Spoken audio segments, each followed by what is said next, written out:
Right, so the RNZ, that's Radio New Zealand, have recently come out with an article on their website about New Zealand rugby's greatest rugby exports to Europe. It actually came out on the 13th of November 2024. It was written by John T. Dine. Look, I don't really know John T. Dine myself or personally, but yeah, look.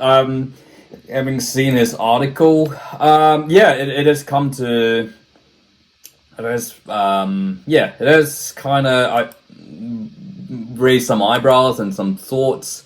I'll put the link in the description, but yeah, look, as always, these lists are, are always there to trigger debate. You're not gonna fully agree with them or disagree with them. I'm sort of on I mean, look, there are certain names there, and so I'm not one. Look, just to provide some context, you've got players like Bundy Aki, who plays for Ireland, Gareth Anscombe, Wales, Jamison Gibson Park, another Irish player who I actually never thought would, never saw was an full international, let alone starting halfback for Ireland. Sean Maitland, you got James Lowe, of course. Even go back a little bit. You got someone like Tony Marsh who played for France. That was back in the early. He was a Crusader in 1998. Went to France in the 2000s. Isaac Boss, Ricky Flutie. Remember that one-hit wonder. Shane Howarth. Yeah, go have a look at it. I'm not going to share the rankings. But I guess it is kind of what the theme is. Is that pretty much all these players are internationals. They played Test rugby, and I guess it kind of brings up the question when you're guarding. I mean, New Zealand rugby traditionally has always has produced so many good players. A lot of them, many. You're sort of almost thinking 90% of players don't end up playing for the All Blacks. 90% don't end up even getting into the Maori All Blacks, maybe Junior All Blacks. And yet, a lot of them have gone on to have great careers overseas and not necessarily earned, they haven't ended up playing international rugby. Look, I know, obviously, it has, since the beginning of time, New Zealanders have ended up playing for the likes of Japan. I mean, Wales. You're seeing it right now.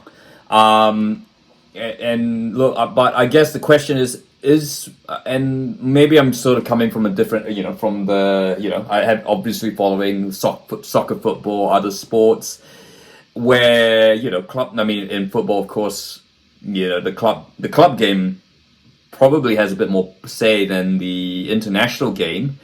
And whereas in rugby, obviously, I think if you grow up in New Zealand, it feels like, yes, Test caps is the ultimate pinnacle. There's no, ifs and buts. Although I would hesitate, in this age of professional rugby, with the club scene becoming, a lot more powerful than what you think in New Zealand. Obviously, New Zealand, Super Rugby, the natural progression is you go from Super Rugby into the All Blacks if you're good enough. But overseas, of course, you go to your Japans, your Europes, your top 14s, the English Premiership, URC/Celtic League, and the club game, particularly in France and England, is very, very strong. And some might argue, particularly in England and France, they often have more power than the national bodies. And the clubs are very rich there as well. And there are plenty of players who've just never played for the All Blacks or might have had one or two caps. One example, I think, Ihaya West, of course, the former Hawke's Bay. He played for the Hawke's Bay first five. He, obviously the star of many a highlight reel. Played for the Hurricanes. Was in the under-20s for New Zealand, but just, again, was not considered an All Black. Ended up going to La Rochelle, where he's had a really successful time. He's won the European Rugby Champions Cup, and also featured in the top 14. He's now gone from La Rochelle to Toulon and back to La Rochelle, so he's considered one of their one of their greatest top point scorers. And look, I mean, winning like the Heineken Cup, winning the top 15 is certainly something that's highly regarded over there, and certainly in French rugby, particularly, like Club La Rochelle, they're sort of outside the main heartland of French rugby heartland of the South. but certainly they haven't had much success with football. And I mean, yeah, and then you look at former All Blacks. Doug Howlett has played for Munster. He's got a Heineken Cup win. And you look at Luke McAllister, played for Toulouse, Toulon, Sale, Clermont. Has had much success in the top 14 and scored a lot of points. And of course Dan Carter. Of course, he spent a lot of time. We played for Racing '92. He had that ill-fated spell, Perpignan, Quebeco Steelers. I believe then Racing. He's won he's won accolades for Racing '92, and it has got to be said. You'd argue he should be in there. He's achieved Heineken Cup, club success. It's not, and I guess, yeah. It is. So what? I guess people's definition of exports, really differs. I think some people would, clearly say, look, playing for your country is the biggest thing in rugby, but I guess, yes, but then of course, I would say, you argue your Premiership wins being, top point scorer, and I guess the next player it's the perfect example of that. The semi-final of the Champions Cup.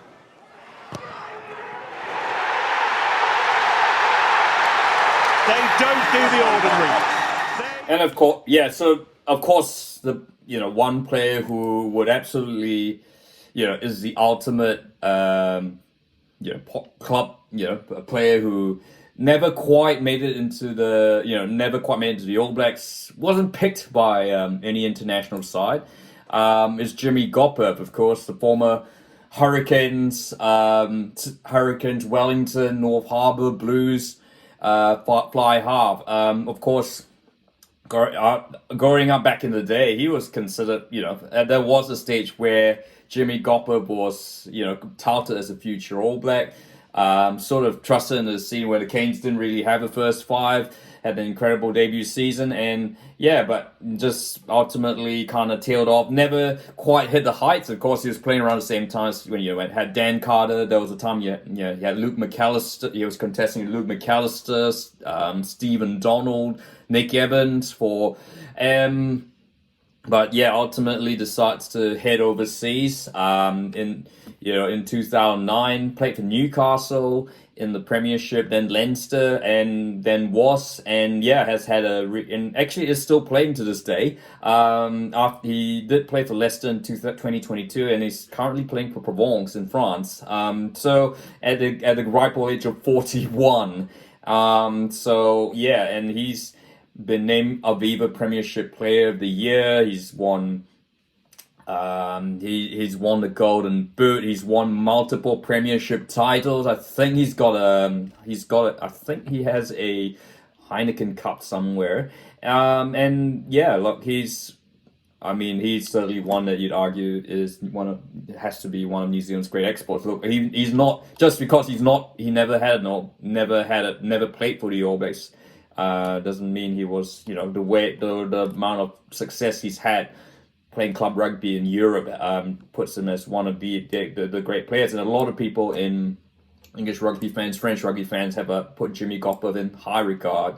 And I guess another player mentioned, he was an All Black, Nick Evans, who of course played for the Highlanders, Blues, the All Blacks, went over in 2008 and spending 10 seasons with Harlequins, the one and only club there, and he's he's pretty much Mr. Harlequins now. He won the English Premiership in 2011. Then when he retired, became the attack coach, and even actually got into the England, was part of the England coaching staff. His son now actually plays. I believe his son was actually in the academy, so.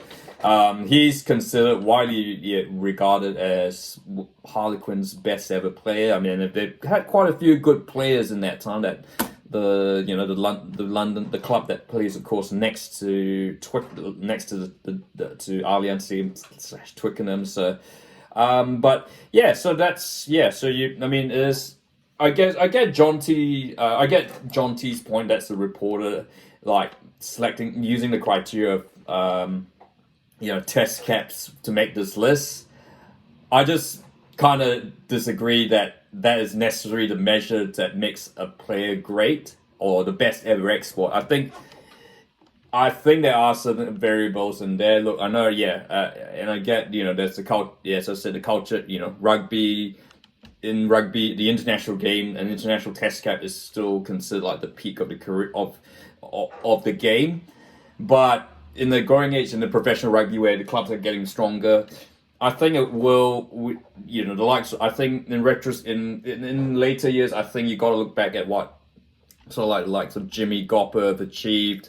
Nick Evans, that's players who one-time All Blacks, never played for the All Blacks. Ehai West, what they've achieved, probably deserves recognition by a New Zealand crowd. Just because they left early, doesn't mean they you kind of their achievements should be marked down. But look, what are your thoughts on this list? Have a look at it, and let me know what your thoughts are in the comments. And of course, if you like this video, feel free to like, and don't forget to subscribe.